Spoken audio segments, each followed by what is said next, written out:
Look जो आहे तो बघून घे. Aluminium metal. हा पण पॉलिकार्बोनेट. हा पण polycarbonate. Power button, single backlight keyboard. Touchpad जो आहे तो मोठा आहे. लॅपटॉप जसं तुला बोललो होतं यापेक्षा पतला लॅपटॉप.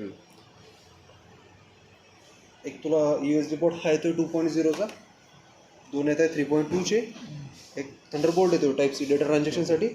HDMI पोर्ट येतो 2.1चा. लँड पोर्ट पण येतो. इन केस लॅबमध्ये वगैरे तुला वायफाय ॲक्सेस भेटत नाही.